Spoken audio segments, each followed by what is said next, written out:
George Joseph, മുൻ police ഉദ്യോഗസ്ഥൻ, ഇപ്പോൾ ടെലിഫോൺ ലൈനിലുണ്ട്. ശ്രീ ജോർജ് ജോസഫ്, കൊച്ചിയിലെ ആ എസ് ഐ ബൈജുവിന്റെ കഥ കേട്ട് കാണുമല്ലോ. സഹപ്രവർത്തകൻ അല്ലെങ്കിൽ കാക്കി അണിഞ്ഞ മറ്റൊരു പോലീസുകാരനെയാണ് പറ്റിച്ചത് അതിവിദഗ്ധമായി. ഹണി ട്രാപ്പ് നിസ്സംശയം പറയാം. ഇത്തരത്തിൽ ഒരുപാട് കള്ളനാണയങ്ങളുണ്ടോ പോലീസിൽ? എന്താണ് താങ്കളുടെ അനുഭവം? കൊച്ചിയിൽ തന്നെ ഇതിനു മുമ്പ് 2-4 സംഭവം ഉണ്ടായിട്ടുണ്ടല്ലോ. നമുക്കത് മറക്കാൻ പറ്റുമോ? കഴിഞ്ഞ ഒരു 5-8 മാസം മുമ്പാണെന്ന് എനിക്ക് തോന്നുന്നത്.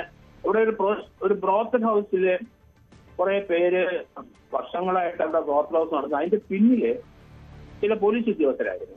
ആ ബ്രോത്തൽ ഹൗസിൽ വരുന്ന അത് മൊത്തമായിട്ട് വരുന്ന പണത്തിന്റെ ഒരു വീതം അത് ഈ പോലീസുകാരുടെ അക്കൗണ്ടിൽ ഗൾഫിൽ നിന്നാണ് വരുന്നത്. അപ്പം പോലീസിലെ ഈ കൈക്കൂലി വ്യാപകമായി അത് ഏത് ലെവലിലേക്കും അത് മാറിക്കഴിഞ്ഞിരിക്കുന്നു. അത് തന്നെയല്ല, ധാരാളം പേര് പോലീസിൽ വന്നിരിക്കുന്നത് കൈക്കൂലി വാങ്ങാനും അങ്ങനെയൊക്കെ തന്നെയാണ്. അതുകൊണ്ടാണ് ഈ ഇതുപോലുള്ള സംഭവങ്ങൾ വെളി വരുമ്പം നമ്മളിപ്പം ഞെട്ടുന്നില്ല. അത് വ്യാപകമായി കഴിഞ്ഞു. പോലീസിൽ ഇതുപോലെയുള്ള പണം ഉണ്ടാക്കാൻ വേണ്ടി മാത്രമാണ് പോലീസ് ഉദ്യോഗസ്ഥന്മാർ പലരും ജോലി ചെയ്യുന്നതിനാണ് ഇപ്പം മനസ്സിലാവുന്നത്. നടപടി നേരിട്ട് 2 പോലീസുകാരുടെ പേര് ഞാൻ പറയാം. എസ് ഐമാരായിട്ടുള്ള ബ്രിജേഷ് ലാലും ടി കെ രമേശിന്റെ അക്കൗണ്ടിലേക്ക് മാത്രം വന്ന് 5 ലക്ഷം രൂപ വരാൻ ആശ്വാസ കേന്ദ്രത്തിൽ നിന്ന് വന്നുവെന്ന് ഒക്കെ പോലീസ് കണ്ടെത്തിയിരുന്നു. അതെ, അത് തന്നെയാണ് ഞാൻ പറഞ്ഞത്. അപ്പൊ അവരെയൊക്കെ സർവീസിൽ നിന്ന് റിമൂവ് ചെയ്ത് കളയണ്ട. ഇങ്ങനെയുള്ളവർ എന്തിനാണ് അവരെ സസ്പെൻഡ് ചെയ്ത് നിർത്തിയിട്ട് വീണ്ടും റീഇൻസ്റ്റേറ്റ് ചെയ്ത് ദൂരെയൊക്കെ പോസ്റ്റ് ചെയ്യുന്നത്? അത് പോലീസിനെ സമൂഹത്തിന് നമുക്ക് നീതി ലഭിക്കണമെന്നുണ്ടെങ്കിൽ ഇങ്ങനെയുള്ള പോലീസുകാരെ സർവീസിൽ നിന്ന് പിരിച്ചുവിടണം. അതിനകത്ത് അവനൊരു എക്സീസ് കൊടുത്ത് തിരിച്ച് സർവീസിൽ കയറി വീണ്ടും അവൻ ഈ പരിപാടി ചെയ്യില്ല. അങ്ങനെയുള്ളവരെ പോലീസിന്റെ ഇമേജ് അല്ലേ പോകുന്നത്. അതുകൊണ്ട് DGP ആഭ്യന്തര വകുപ്പ് ഒരു ദാക്ഷിണ്യം ഇവരെ ഉള്ളവർക്ക് കാണിക്കാൻ പാടില്ല. ഇപ്പം തന്നെ ഉണ്ടായ സംഭവം കണ്ടില്ലേ? അതൊരു CPO സിവിൽ പോലീസ് ഓഫീസർ അവൻ ഇടപെട്ടിരിക്കുന്നതാണ്. അതിനകത്ത് നിന്ന് കൈക്കൂലി വാങ്ങുന്നത് കണ്ടില്ലേ SIമാര്. അപ്പൊ ഇത് ചെറുത് മാത്രമേ വെളിയിലോട്ട് വരുന്നുള്ളൂ. വ്യാപകമാണ് എല്ലാ പോലീസ് സ്റ്റേഷനും. ഒരു സ്ഥലം മാത്രമല്ല, കേരളത്തിലെ എല്ലാ സ്ഥലങ്ങളിലും ഇതുപോലെയുള്ള തട്ടിപ്പുകൾ പോലീസ് ഉദ്യോഗസ്ഥർ നടത്തുന്നുണ്ട്. അതൊരു 10-20% ആൾക്കാർ അങ്ങനെ തന്നെയാണ്. അതിനകത്ത് നേരത്തെയൊക്കെ അതിന്റെ തോത് കുറവുണ്ടായിരുന്നു. ഇപ്പൊ അങ്ങനെയല്ല. 10-20-25% പോലീസ് ഉദ്യോഗസ്ഥർ പണം ഉണ്ടാക്കാൻ വേണ്ടി തന്നെയാണ് ഈ ജോലി ചെയ്യുന്നത്. അതുകൊണ്ട് പൊതുജനങ്ങൾക്ക് നീതി ഒന്നും ലഭിക്കാൻ പോകുന്നില്ല. കർശനമായ നടപടി എങ്ങനെ ഇത്തരത്തിലുള്ള ആളുകളെ പൊക്കാൻ കഴിയും? കാരണം പോലീസുകാർ നോക്കുമ്പോൾ അവരുടെ സഹപ്രവർത്തകരാണ്. ഒരു പക്ഷേ ഒന്ന് കണ്ണടച്ചേക്കാം എന്നുള്ള മട്ടിൽ സഹപ്രവർത്തകർ തീരുമാനിച്ചാൽ ഇവർക്ക് വീണ്ടും വിളവ് തിന്നാനുള്ള അവസരം ഒരുങ്ങുക തന്നെയാണ്.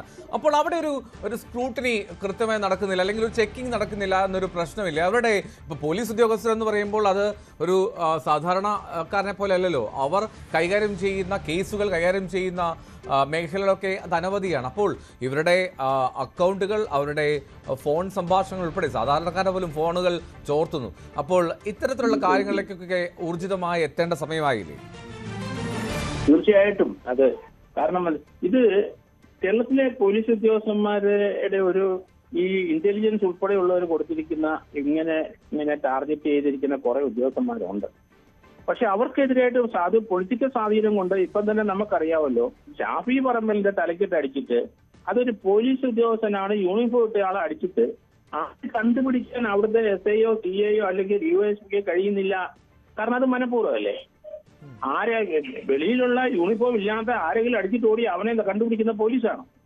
അപ്പൊ ആ പോലീസിൽ അവിടെ ഡ്യൂട്ടിക്ക് നിയോഗിച്ചിരിക്കുന്ന പോലീസ് ഉദ്യോഗസ്ഥരിൽ ഒരുത്തൻ അടിക്കുന്നത് നമ്മളും കണ്ടു, എല്ലാവരും കണ്ടു.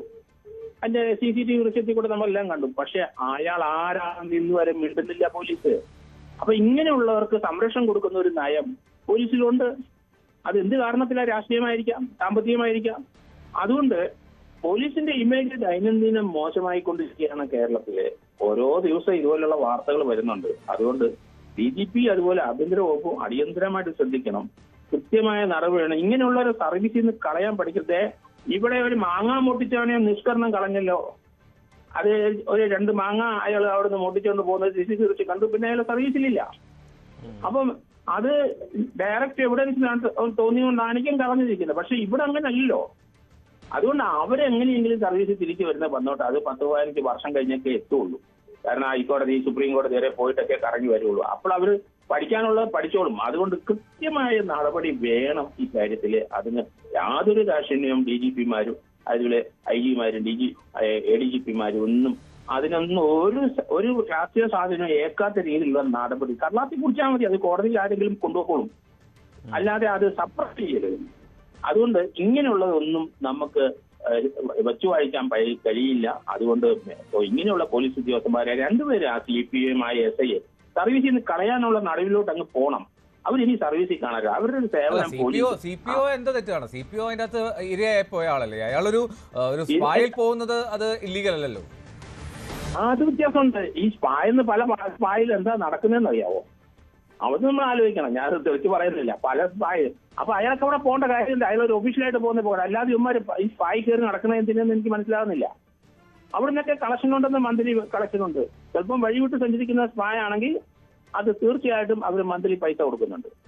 അപ്പം പോലീസ് ഉദ്യോഗസ്ഥർക്ക് ഇങ്ങനെയുള്ള നമ്മളൊക്കെ സർവീസ് ഇരിക്കുമ്പോൾ ഒരു ഹോട്ടലിൽ ഹോട്ടലിൽ പോലും ഒരു ഫുഡ് കഴിക്കാൻ കയറൂല. കാരണം ആൾക്കാർ കാണും, ആൾക്കാർ അറിയും. അയാൾ കുടിയനാണ്, ഇതാ ബാറിൽ കയറി അവിടുന്ന് ഷെയർ വാങ്ങിക്കും അല്ലെങ്കിൽ അവിടുന്ന് കൈക്കൂലി വാങ്ങിക്കാൻ പോയതാണ്. അപ്പൊ അതിത്ര സൂക്ഷിച്ചാണ് ഞങ്ങളൊക്കെ വരുന്നത്. അങ്ങനെയാണ് പോലീസ് പോകേണ്ടതും. ഇപ്പം സർവ്വ സ്ഥലത്ത് യുവമാരുണ്ട്. അത് കൊള്ളത്തില്ല. അതിലൊന്നും വിസിറ്റ് ചെയ്യേണ്ട ആവശ്യമില്ല. കേസ് ഉണ്ടെങ്കിൽ മാത്രം വിസിറ്റ് ചെയ്താൽ മതി. അല്ലെങ്കിൽ ഇമാർ എന്തിനാ അവിടെ പോകുന്നത്? സ്പാ അതൊരു വേറെ വിഷയമാണ്. മാത്രമല്ല സ്പാ ലീഗലി നടത്താൻ കേരളത്തിൽ അനുമതിയുണ്ട്. അപ്പോൾ നല്ല രീതിയിൽ നടക്കുന്ന ഒരുപാട് സ്പാകളുമുണ്ട്. അതുകൊണ്ട് അതിന് നമുക്കൊന്നും കുറ്റം പറയാൻ കഴിയില്ല. അത് ഈ CPO പോയത് ഏത് തരത്തിലാണെന്നൊക്കെ അത് പിന്നീട് നമുക്ക് ചർച്ച ചെയ്യാം. ഞാൻ താങ്കളിലേക്ക് വരാം. ഇപ്പോൾ ബെന്നി ജനപക്ഷം സാമൂഹ്യ പ്രവർത്തനം കൂടി നമ്മോടൊപ്പം ഉണ്ട്. ശ്രീ ബെന്നി, താങ്കൾ കൊച്ചി കേന്ദ്രീകരിച്ച് പ്രവർത്തിക്കുന്ന ആളാണല്ലോ. ഒരുപാട് പോലീസുകാരെ ദൈനംദിനം കാണുകയും ചെയ്യുന്നുണ്ട്. അപ്പോൾ ഈ നടന്ന സംഭവങ്ങളിൽ വ്യക്തമാവുന്നത് അതിൽ കൃത്യമായിട്ടുള്ള ഒരു നെക്സസ് ഉണ്ട് എന്നുള്ളതാണ്. അത് ആസൂത്രിതമായി തന്നെയാണ്. അതൊരു CPO ആണെന്ന് അറിഞ്ഞുകൊണ്ടാണോ ഇവർ ഈ ഹണി ട്രാപ്പ് ചെയ്തത് എന്ന് മാത്രമാണ് സംശയകരം. അല്ലെങ്കിൽ ഒരു പോലീസുകാരനെ മറ്റൊരു പോലീസുകാരൻ അറിഞ്ഞുകൊണ്ട് കുടുക്കിയതാണോ? അറിയില്ല, ചിലപ്പോൾ ആയിരിക്കാം. അതിനും അപ്പുറത്തേക്ക് ഈ കൊച്ചിയിലെ പോലീസ് എങ്ങനെ? കൊച്ചിയിലെ പോലീസ് കേരളത്തിലെ പോലീസ് എന്നൊന്നുമില്ല. പ്രത്യേകിച്ച് ഇപ്പൊ കേരളത്തെ പോലീസിനെ കുറിച്ച് പറയുവാണെങ്കിൽ അതിന്റെ ഭരണത്തലവന്മാരായ DGP മുതൽ മുഖ്യമന്ത്രിയാണല്ലോ ആഭ്യന്തരമന്ത്രി. അവരുടെ കഴിവുകേട് പിന്നെ അവരുടെ അടിമത്തം ഒക്കെയാണ് ഈ പോലീസിന്റെ ട്രേഡ് യൂണിയൻ ഇതൊക്കെ കാരണം ഒരാളെയും ശിക്ഷിക്കാൻ പറ്റുന്നില്ല. ഇപ്പൊ ശിക്ഷയില്ലാത്ത ഒരു വകുപ്പ് എന്ന് പറഞ്ഞ പോലീസാണ്. പോലീസുകാർക്ക് അറിയാം അവരെന്ത് തോന്നിവാസം കാണിച്ചാലും അവർക്ക് ശിക്ഷയില്ല. പിന്നെ സസ്പെൻഷൻ അതൊരു അനുഗ്രഹമാണല്ലോ. 3-4 മാസം പശുത്തൊഴുത്തോ മോളുടെ കല്യാണമൊക്കെ നടത്തിയിട്ട് ശമ്പളവും ഉദ്യോഗക്കയറ്റവും കൂടി കൊണ്ടുവരാം. എനിക്ക് കേരളത്തിലെ പോലീസുകാരോടാണ് എനിക്ക് സംസാരിക്കാനുള്ളത്. DGPനോടും മുഖ്യമന്ത്രിനോടുമാണ് എനിക്ക് സംസാരിക്കാനുള്ളത്. ഒന്ന് ശ്രദ്ധിച്ചു കേൾക്കണം. ഏറ്റവും തെമ്മാടിത്തരം കാണിക്കുന്നത് പോലീസാണ്. പക്ഷെ പോലീസുകാർക്ക് അറിയാം അവരെന്തുകൊണ്ടാണ് ആഭ്യന്തര വകുപ്പ് അല്ലെങ്കിൽ ഹോം ഡിപ്പാർട്ട്മെന്റ് എന്ന് പോലീസിനെ ഹോം ഡിപ്പാർട്ട്മെന്റ് എന്ന് വിളിക്കണത് എന്തുകൊണ്ടാ? എത്ര പോലീസുകാർക്ക് അറിയാം? അവരെ നമ്മൾക്ക് സംരക്ഷണവും നമ്മുടെ സ്വത്തിനും ജീവനും സംരക്ഷണം തരുന്ന ഒരു വകുപ്പാണ് ഹോം. അതായത് ജനങ്ങളോടൊപ്പം നിൽക്കണം. പക്ഷെ ഇന്നത്തെ പോലീസുകാർ രാഷ്ട്രീയക്കാരോടൊപ്പം ഗുണ്ടകളോടൊപ്പമാണ് നിൽക്കുന്നത്. അതിനൊരു മാറ്റം വേണ്ട. ഇനി ഒരു കാര്യം കൂടി ഞാൻ പറഞ്ഞിട്ട് അവസാനിപ്പിക്കാം. ഇതൊരു ട്രാപ്പാണ്. ഇത് പോലീസ് തന്നെ മിക്കവാറും ആ ഉദ്യോഗസ്ഥൻ സത്യസന്ധമായിട്ട് ആരെയും വകവെക്കാണ്ട് കൃത്യമായി ജോലി ചെയ്യുന്ന ആളായിരിക്കണം. കാരണം ഈ നല്ല പോലീസുകാർ നമുക്കിപ്പോ ജേക്കബ് തോമസിന്റെ IPSന്റെ ഒക്കെ അനുഭവം അറിയാലോ. ഒരു കാര്യം കൂടി പറയാലോ. ഇവിടുത്തെ ഏറ്റവും നല്ല പോലീസ് എന്ന് പറയുന്നത് ഡാൻസാഫ് എന്നാ. ഈ കഞ്ചാവും മയക്കുമരുന്നും പിടിക്കുന്ന ഒരു ടീമാണ് ഡാൻസാഫ്. അതിൽ എത്ര കൊള്ളക്കാരുണ്ടെന്നറിയോ? ഞാൻ ഒരു വോയിസ് മെസ്സേജ് ഈ ഇടയ്ക്ക് DGPക്കും ഒക്കെ വിട്ടിരുന്നു. എന്താണെന്നറിയോ?